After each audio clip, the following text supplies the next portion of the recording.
Hello champions, कैसे हैं आप सभी। आर्ट एंड कल्चर की इस सीरीज़ में हम देख रहे थे फोक पेंटिंग यानी कि लोक चित्रकला।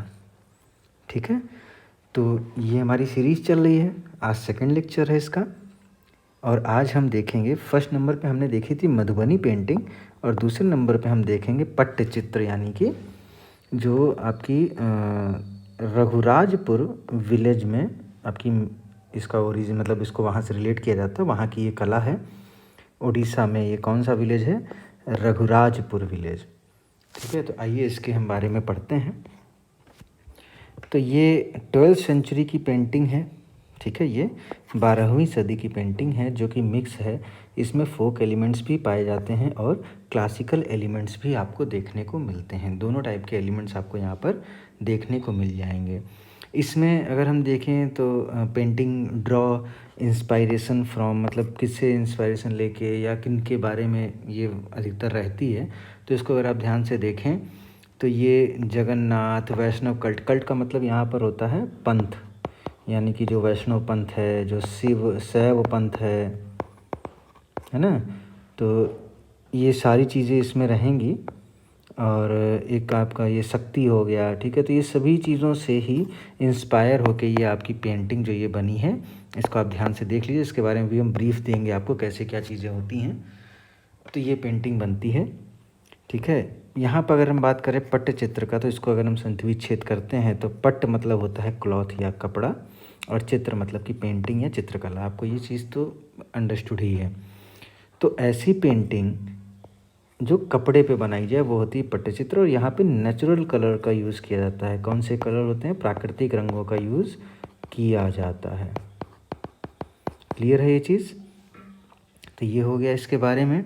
और इसमें कलर्स कहाँ से आते हैं? तो देखिए, जब हम बात करेंगे कलर्स कहाँ से आते हैं तो पहला तो आपका पॉइंट हो गया बर्न्ड कोकोनट सेल, यानी कि जो नारियल होता है उसके सेल को, जो मतलब उसका खोल होता है, उसको जला के और फिर उससे बनाया जाता है। हिंगुला एक आपका ओर होता है, एक अयस्क होता है, इस टाइप का होता है। इससे कलर एक्सट्रैक्ट किया जाता है। ये हिंगुला है आपका। ठीक है, और लैंप ब्लैक जो आप जब लैंप जलाओ, कभी दिया जलाओ, तो अगर आप उसके आसपास या उसके ऊपर कुछ रख दो तो वो काला काला दिखिए जम जाता है, जो जिसको हम लोग काजल बोलते हैं, तो वो होता है लैंप ब्लैक। तो ऐसे बहुत सारी नेचुरल जगहों से कलर्स को इसके लिए यूज़ किया जाता है। अब यहाँ पे कुछ चीज़ें इस पेंटिंग के बारे में आपको समझनी, जो मैं फिगर्स दिखाते हुए आपको समझाऊंगा।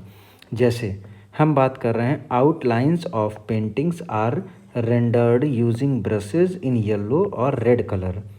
Later the colors are filled. No pencil or charcoal is used in the painting. तो ये क्या कह रहा है? आप अभी देखिए, मैंने कुछ पेंटिंग्स यहाँ पे देखे निकाली हैं जिनको जिनको देख के आप पूरी चीज़ को आप इजीली से समझ सकते हैं, मतलब इजीली आप समझ पाएंगे। तो हमने कहा कि जो बॉर्डर होता है, ठीक है, जो आउटलाइन होती है उसको ब्रश से, जो आउटलाइन होती है उसको ब्रश से देखिए आप यहाँ पे, ये देखिए, ये आपको दिख रही है रेड लाइन, आउटलाइन जो दिख रही है, देखिए कहीं रेड दिखेगी, ये देखिए यहाँ भी रेड है। ठीक है, यहाँ पर भी रेड है, ये आउटलाइन जो ये बाहर की है। तो क्या होता है कि जो ये आउटलाइन होती है इसको रेड या येलो कलर से पहले बनाया जाता है और इसमें ब्रश का यूज़ किया जाता है। ठीक है, ठीक है, यहाँ पे देखिए outlines of paintings are rendered using brushes in yellow और red colour. Later the colours are filled, बाद में उसमें फिर कलर भरे जाते हैं। एंड नो पेंसिल और charcoal is used in the painting. Painting में पेंसिल या चारकोल किसी भी प्रकार का यूज़ नहीं होता है। Borders are decorated with floral borders.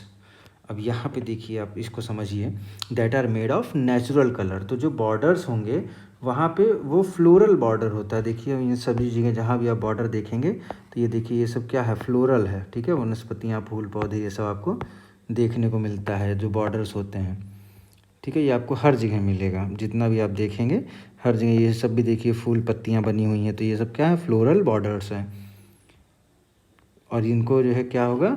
जो नेचुरल कलर से बनाए जाएंगे। ठीक, फिर background of Pattachitra is decorated with foliage and flowers.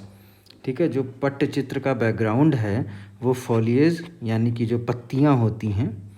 ठीक है, जो बैकग्राउंड अगर आप देखोगे, देखो ये बैकग्राउंड आपको दिख रहा है, ये बैकग्राउंड है ना।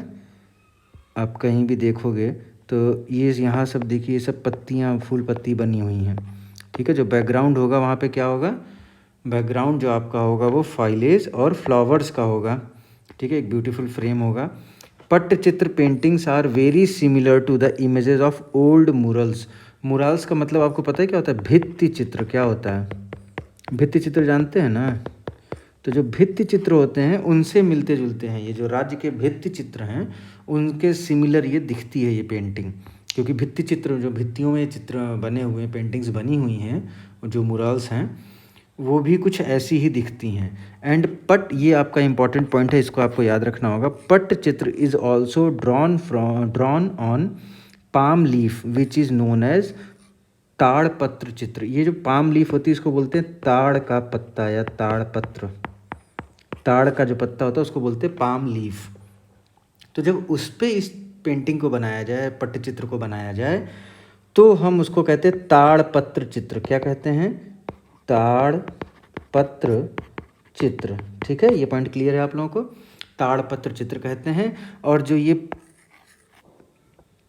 पट्टचित्र है उड़ीसा का, इसको और GI टैग यानी कि भौगोलिक संकेतक भी मिला हुआ है, ठीक है। तो ये आपका एक जनरल वे में ये पेंटिंग ख़त्म हो गया। अब इसमें आपको बस छोटा सा कुछ पॉइंट आपको याद रखने हैं जो बेसिक्स हैं, कि पहली तो ये 12th सेंचुरी की है और ये कपड़े पे बनाई जाती है। इसमें नेचुरल कलर होते हैं, बॉर्डर इसमें पहले येलो या रेड से करते हैं, इसमें पेंसिल या आपके चारकोल का यूज़ नहीं होता है। कलर के लिए इसमें burnt coconut shell, hingula, lamp black, इन सब का यूज़ होता है, नेचुरल कलर्स होते हैं। अगर इसको हम ताड़ के पत्ते पे बनाएंगे तो इसको हम ताड़पत्र चित्र, या अगर हम इसको इंग्लिश में अगर हम कहें कि if drawn on palm leaf then it is known as Talpatra Chitra, and it has also received GI tag. Clear है ये चीज़ आपको, कोई भी यहाँ तक डाउट अगर होगा तो वो क्लियर कर दिया जाएगा। तो चलिए वीडियो को यहीं पे ख़त्म करते हैं, मिलते हैं आपसे नेक्स्ट क्लास में। Till then bye bye, take care, have a nice day.